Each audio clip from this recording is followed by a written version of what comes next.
A pivotal scene in an unfolding national drama recently was the nation's only physician serving as a state governor talking about atoning for sins, doing that which is morally right to redress injuries remaining from a historical battle between good and evil and in a civil war.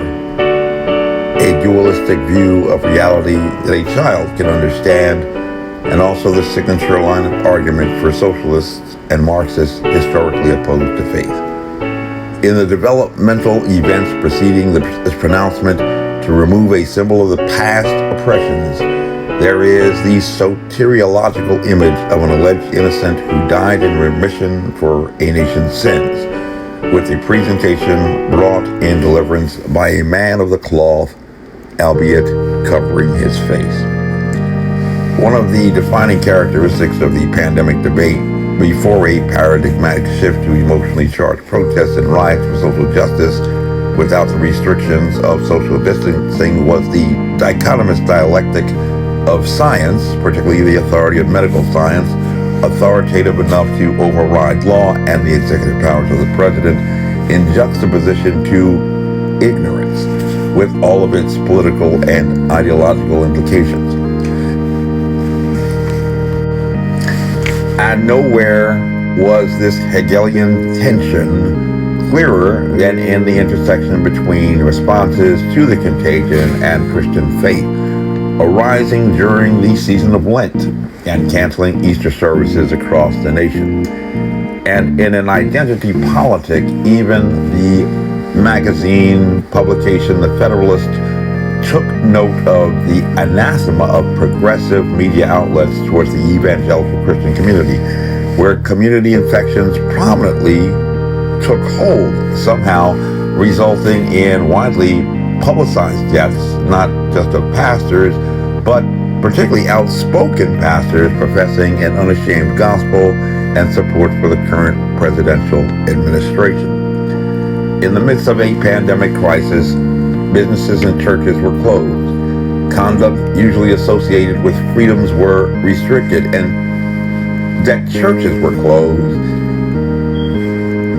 is significant because the only confrontations between liberty and security that were brought to the courts were those, intriguingly few, that involved the friction attendant to a doctrine of separation between church and state. And it is significant in the big picture that the very faith groups attacked by the press and progressives were not only the most vocal in opposition to the lockdown orders, but also amongst those who incurred some of the largest number of sensationalized casualties, including the pastors of the Pentecostal faith, ironically the only faith denomination found to be defying a decade decline in church membership. Yet, while the high death toll of particularly Pentecostal faith leaders satisfies the first glance test, since it would seem at least anecdotally logical that wages of sin against science is death, lending plausible deniability, on a second glance there arises some good cause for suspicion, belying the empirical fact that no strategy at all can operate without technical implementation posture. On a tactical level, Governor Ralph Northam has relied upon speculative projection models prepared by the University of Virginia, home of the Sorensen Institute, which credit social distancing, but described as community mitigation strategies, saving the lives of over 137,000 residents in Richmond alone. Yet it is not mere speculation, but actual fact that no statistical differences have been found between states who did adopt social distancing cordon solitaire protocols, which the Chinese Communist Party reserved to only 3 of 8 cities in the largest metropolis in the central mainland of China, and those who did. Moreover, it is indisputable fact that the Chinese Party concedes that those draconian measures were adopted only to contain what was determined to be a disease outbreak raging out of control. that they only resorted to these measures as a last resort, and they admit that these regulations foreseeably resulted in the deaths of thousands for the purpose of saving others, but finding fatality primarily in families, but also paradoxically predominantly farming families in the outlying regions who were coincidentally in the political opposition in a transitioning economy. And despite specious claims that social distancing and lockdowns have saved over 793,000 lives in Virginia, it remains a fact that over 1,400 have perished, half of whom were a known fatality risk that could have been avoided: the elderly. The elderly who were specifically targeted in states like Pennsylvania and New York, where nursing homes were forced to take patients that they knew were infected with the disease, creating opportunities for community infections to take hold. It is well established that under the liberties guaranteed for the free exercise of religion, no government regulation can infringe upon a devotional practice performed by a person with a sincerely held religious belief. But in his opposition brief on April 7th, filed in Hughes v. Northam, the governor argued, for the reasons just explained, this court's review of petitioner's constitutional claim should reflect the exigency under which the governor acted.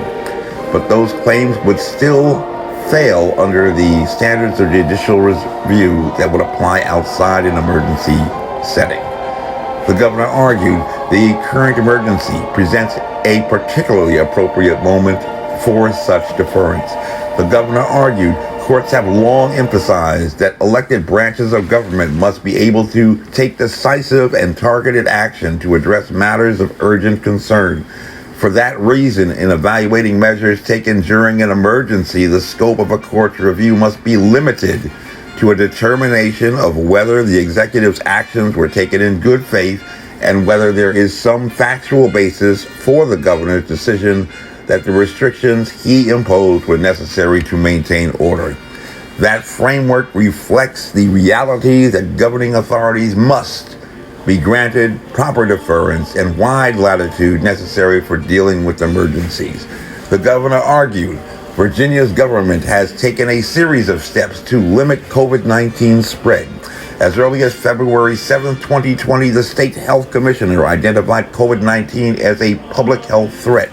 Over the next 5 weeks, the governor declared a state of emergency. The Chief Justice declared a judicial emergency, and the governor and state health commissioner announced a public health emergency. On March 13th, the governor ordered all K-12 schools closed for 2 weeks, and on March 17th, the governor and state health commissioner limited all restaurants, fitness centers, and theaters to no more than 10 patrons per establishment. The virus, however, continued to spread. The governor argued as a person of faith. He recognized that the temporary restriction would be particularly hard on religious communities, and on that day of filing, the death toll was only at 63. To support his decision to address an emergency with only 63 fatalities statewide, the governor stated that one of the most deadly features of COVID-19 is the ease with which it spreads. Although much remains unclear, experts agree that the virus is transferred by in-person interactions, either between people who are in close contact with one another or through respiratory droplets produced when an infected person coughs, sneezes, or talks. Public officials likewise agree that infected persons may not become symptomatic and thus may not realize they have contracted the virus for days after being exposed. Time and again, large gatherings have provided fertile ground for transmission of this deadly virus, and in-person religious services have not been spared. Throughout the United States, churches, temples, and other places of worship where congregants sit close, take communion, share hugs and handshakes and pecks on the cheek have served as hothouses for the virus. The early spread of virus in Washington, D.C. was linked to a priest who distributed communion before testing positive. The community believed to be ground zero of the outbreak in New York traced the virus's spread to a single person's attendance at a synagogue service. And in Glenview, Illinois, 43 people who attended a March 15th service at the Life Church are displaying symptoms of the illness. And one member of the church recently died of the disease. He argued that both rural and urban communities have been impacted. When a church choir in Skagit County, Washington held an in-person practice on March 10th, the county had not yet reported any cases. 3 weeks later, however, 45 people had been diagnosed with COVID-19 or ill with symptoms.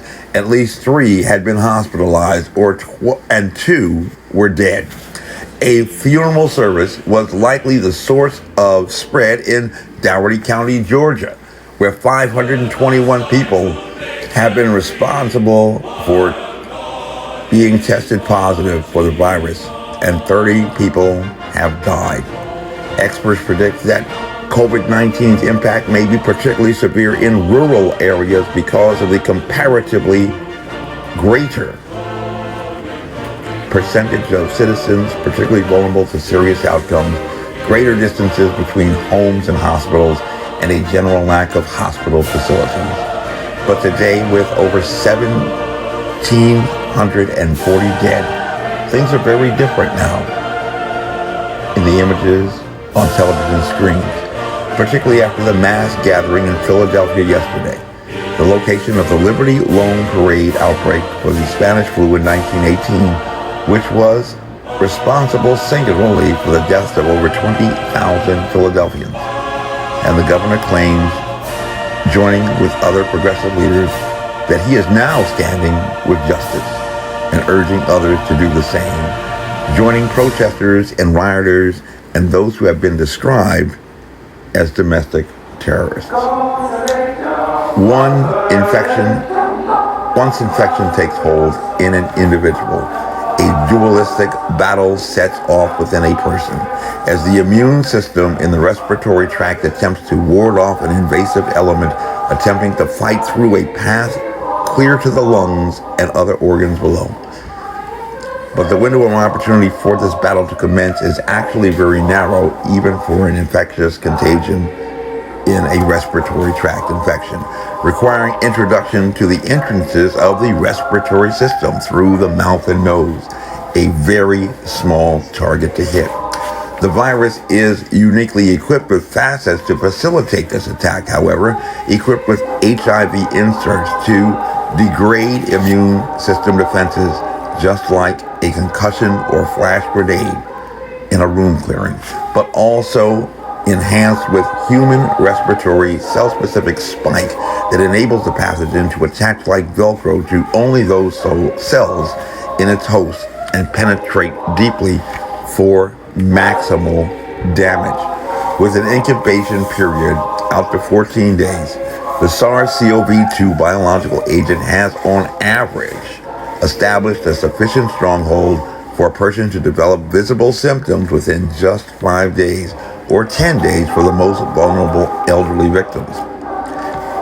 And opportunistic targets like the Philadelphia mass demonstration present an opportunity for mass infection, not just because of the obvious violations of social distancing guidance, as much as scientifically that there is a higher probability by the law of large numbers that persons in the earliest stages of infection would present the critical time in which viral load is at its highest point at the beginning, increasing the chances that highly charged droplets might be transmitted to another person for infection, as apparently was historically the case presently in the presentation of the virus when a funeral in Georgia set off a cluster outbreak, but apparently an opportunity that was missed at the same time during the annual St. Patrick's Day parade in Alexandria, a more attractive target with over 2,000 participants marching down a main street. Accordingly, if there is not a community infection outbreak beginning to emerge within less than a week in Philadelphia. The early outbreaks in evangelical churches that caused the deaths of several evangelical Christian leaders become suspect. The very cases that the governor and other progressive leaders have highlighted as a reason for closing churches, and suggesting that either a target was painted with a viral load with a highly infectious dose to present an opportunity for mass infection, or you may be willing to make the argument that a God in heaven simply does not like evangelical Christians, and reject every validated indicator that the presentation of the SARS-CoV-2 pathogen in the United States has provided clear and convincing evidence of human manipulation, defying a natural epidemiology model in preference for tactical and strategic considerations. My name is Major Mike Webb, and I am running for U.S. Congress with liberty, honor, and excellence. By God, we shall make America great again. Honest. 'Cause I am a seeker and you are a keeper. You are a leader, won't you show me the way? Oh, you're a mountain from which there flows a fountain. So let its water wash my sins away. 'Cause I am a seeker and you are a keeper. You are a teacher, won't you teach me the way? Reach out and lead me, guide me and keep me in the shelter of your care each day. 'Cause I am a seeker and you are a keeper. You are a leader, won't you show me the way? You are a leader, won't you show me? This advertisement was authorized by Mike Webb.